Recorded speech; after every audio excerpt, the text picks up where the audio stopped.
اعوذ باللہ من الشیطان الرجیم بسم اللہ الرحمن الرحیم کل نفس ذائقۃ الموت وانما توفون اجورکم یوم القیامہ فمن زحزح عن النار وادخل الجنة فقد فاز وما الحياة الدنيا إلا متاع الغرور لتبلون في أموالكم وأنفسكم ولتسمعن من الذين أوتوا الكتاب من قبلكم ومن الذين أشركوا أذى كثيرا وإن تصبروا وتتقوا فإن ذلك من عزم الأمور۔ ان آیات کا ترجمہ یہ ہے کہ تم میں سے ہر انسان کو، ہر جاندار کو موت کا مزہ چکھنا ہے۔ ہر جاندار کو موت کا مزہ چکھنا ہے، اور تم سب کو تمہارے اعمال کے پورے پورے بدلے قیامت ہی کے دن ملیں گے۔ پھر جس کسی کو دوزخ سے دور ہٹا لیا گیا اور جنت میں داخل کر دیا گیا، وہ صحیح معنی میں کامیاب ہو گیا، اور یہ دنیاوی زندگی تو دھوکے کے سامان کے سوا کچھ بھی نہیں۔ اے مسلمانوں، تمہیں اپنے مال و دولت اور جانوں کے معاملے میں آزمایا جائے گا، اور تم اہل کتاب اور مشرکین دونوں سے بہت سی تکلیف دہ باتیں سنو گے، اور اگر تم نے صبر اور تقوی سے کام لیا تو یقیناً یہی کام بڑی ہمت کے ہیں جو تمہیں اختیار کرنے ہیں۔ ان آیات کریمہ میں رسول کریم سرور دو عالم صلی اللہ علیہ وسلم اور صحابہ کرام کو تسلی کا مضمون جو پیچھے سے چلا آ رہا ہے وہی جاری ہے، اور اس میں سب سے پہلے تو یہ بات بیان فرمائی گئی ہے کہ مرنا ہر ایک کو ہے۔ کل نفس ذائقۃ الموت، ہر ایک کو مزہ چکھنا ہے، موت کا مزہ چکھنا ہے۔ تو نتیجہ یہ ہوگا کہ موت کے بعد ہر ایک انسان کو اس کے اعمال کا بدلہ دیا جائے گا۔ اچھے اعمال کیے ہوں گے تو اچھا، اور برے اعمال کیے ہوں گے تو برا۔ لہذا اگر اس دنیاوی زندگی کے اندر آپ لوگوں کو کچھ تکالیف پیش آ رہی ہیں، کچھ مصیبتیں پیش آ رہی ہیں، کچھ ناگوار امور صادر ہو رہے ہیں، تو اس پر آپ کو اتنا رنجیدہ نہ ہونا چاہیے، بلکہ اس بات کا انتظار کرنا چاہیے کہ مرنے کے بعد کی جو زندگی آنے والی ہے انشاءاللہ اس میں کامیابی آپ کو حاصل ہوگی۔ چنانچہ فرمایا کہ کل نفس ذائقۃ الموت، ہر جاندار کو موت کا مزہ چکھنا ہے۔ وَإِنَّمَا تُوَفَّوْنَ أُجُورَكُمْ يَوْمَ الْقِيَامَةِ، اور تم سب کو تمہارے پورے پورے بدلے قیامت ہی کے دن ملیں گے۔ لہذا اس وقت کسی کو یہ تمنا رکھنے کی ضرورت نہیں ہے کہ کافروں کو ابھی سزا مل جائے اور مسلمانوں کو ابھی صلہ مل جائے اور ثواب مل جائے۔ یہ مرنے کے بعد ہونا ہے۔ اس وقت یہ حالت ہوگی کہ فمن زحزح عن النار، جس کو دوزخ سے ہٹا لیا گیا، دور ہٹا لیا گیا، وادخل الجنہ، اور جنت میں داخل کر دیا گیا، فقد فاز، تو وہ صحیح معنی میں کامیاب ہو گیا۔ اور کامیابی کی وجہ یہ ہے کہ آخر میں ایک جملہ فرمایا کہ وَمَا الْحَيَاةُ الدُّنْيَا إِلَّا مَتَاعُ الْغُرُورِ، دنیا کی یہ زندگی جو ہے یہ دھوکے کے سامان کے سوا کچھ بھی نہیں۔ یہ جملہ رسول کریم صلی اللہ علیہ وسلم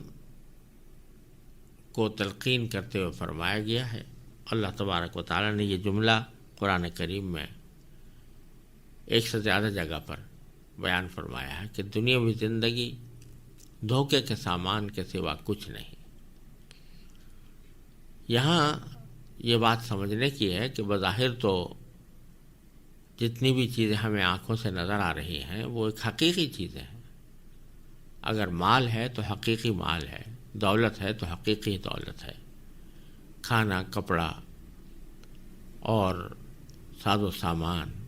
مکان، سواریاں، یہ سب حقیقی چیزیں ہیں۔ ان کو دھوکے کا سامان کیسے کہا جا رہا ہے؟ یہ دھوکہ تو وہ ہوتا ہے کہ جس کی حقیقت کچھ نہ ہو اور خواہ اس کے اوپر نام لگا دیا گیا ہو کسی چیز کا، اس کو دھوکہ کہتے ہیں۔ لیکن یہ چیزیں جو دنیا کی ہمیں نظر آ رہی ہیں یہ بظاہر تو حقیقی چیزیں ہیں، ان کو دھوکے کا سامان کیوں قرار دیا جا رہا ہے؟ تو جواب اس کا یہ ہے کہ دھوکے کا سامان اس لیے نہیں کہ یہ چیزیں حقیقی نہیں ہیں، حقیقی تو ہیں، لیکن یہ حقیقی چیزیں انسان کو بسا اوقات اپنے اندر اتنا منہمک کر لیتی ہیں کہ وہ اپنی زندگی کے اصل مقصد کو بھول جاتا ہے۔ ایک تو اس کے دھوکہ ہونے کا سبب یہ ہے، جیسے مثال کے طور پر اگر ایک شخص ایک منزل کی طرف جا رہا ہے، سفر کر رہا ہے، اور اس منزل کے پہلے راستے میں اس کے دائیں یا بائیں کوئی خوبصورت منظر نظر آتا ہے اور وہاں پر اس کو کچھ کھیل کود کے سامان نظر آتے ہیں، وہاں اس کو تفریح تباہ کا کوئی راستہ نظر آتا ہے، تو وہ چیزیں ہیں تو حقیقی، لیکن اگر وہ آدمی ان تفریحات کے اندر لگ کر اپنا سفر کرنا بھول جائے تو یہ بے شک دھوکے کا سامان بن گیا۔ تو یہ دنیا کی جتنی بھی چیزیں ہمیں آنکھوں سے نظر آ رہی ہیں حقیقی تو ہیں، لیکن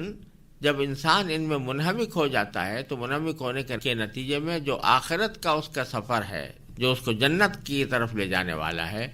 اس سے اس کو غافل کر دیتا ہے، اس کے نتیجے میں اس کو دھوکے کا سامان قرار دیا گیا ہے اور حقیقت میں وہ دھوکے کا سامان بن جاتا ہے۔ دوسری بات یہ کہ یہ چیزیں بے شک حقیقی ہیں، مال دولت بھی حقیقی، مکان بھی حقیقی، سواریاں بھی حقیقی، رشتہ دار بھی حقیقی، سب کچھ حقیقی ہے، لیکن یہ ہمیشہ رہنے والی نہیں ہے، کبھی نہ کبھی جڑ جائیں، ختم ہو جائیں گے۔ کل نفس ذائقۃ الموت میں یہ جو فرمایا گیا کل نفس ذائقۃ الموت، تو اس میں ہر جاندار کے لیے کہا گیا کہ ہر جاندار موت کا ذائقہ چکھنے والا ہے۔ تو اگر کوئی دوست ہے تو وہ بھی ذائقہ چکھے گا موت کا، اگر کوئی باپ ہے، کوئی بیٹا ہے، کوئی اولاد ہے، کوئی والدین ہے، کوئی بہن بھائی ہیں، کوئی دوست احباب ہیں، وہ سب موت کا ذائقہ چکھنے والے ہیں۔ یہاں تک کہ جو جانور پال رکھے ہیں، جن سے اپنا دل لگا رکھا ہے، وہ بھی موت کا ذائقہ چکھنے والے ہیں۔ اور جب جاندار چیزیں موت کا ذائقہ چکھنے والی ہیں، وہ تو ہمارے آنکھوں کے سامنے ان کو موت آ جاتی ہے، تو اور دنیا کی جو مال و دولت ہے وہ بھی کبھی ایک ہمیشہ رہنے والی نہیں ہوتی، وہ بھی کبھی نہ کبھی ختم ہو جاتی ہے۔ لیکن انسان یہ سمجھتا رہتا ہے کہ یہ چیزیں مجھے ہمیشہ حاصل رہیں گی، اور اسی لیے حدیث میں رسول کریم صلی اللہ علیہ وسلم نے ارشاد فرمایا کہ اپنی زندگی کو موت سے پہلے غنیمت سمجھو، اپنی صحت کو بیماری سے پہلے غنیمت سمجھو،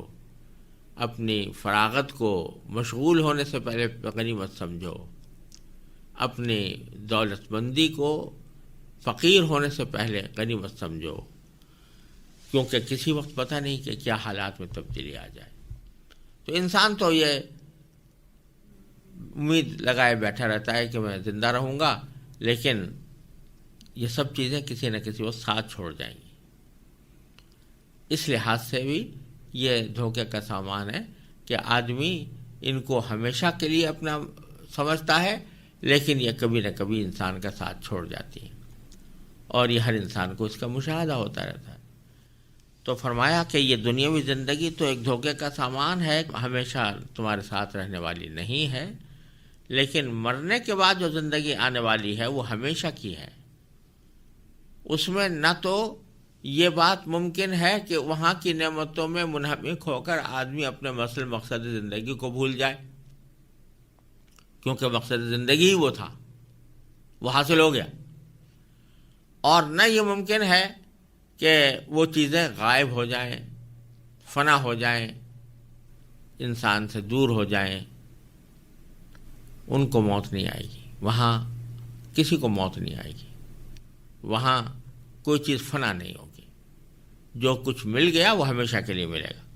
اور اس کو واپس لینے کا کوئی امکان نہیں ہوگا. اس لیے اللہ تعالیٰ فرما رہے ہیں کہ آپ کو یہ دنیاوی زندگی میں جو تکلیفیں پیش آ رہی ہیں کی وجہ سے غمگین ہونے کی بات نہیں ہے، کیونکہ اصل جو آپ کی زندگی آنے والی ہے اس میں انشاءاللہ آپ کے لیے راحتیں ہی راحت ہیں.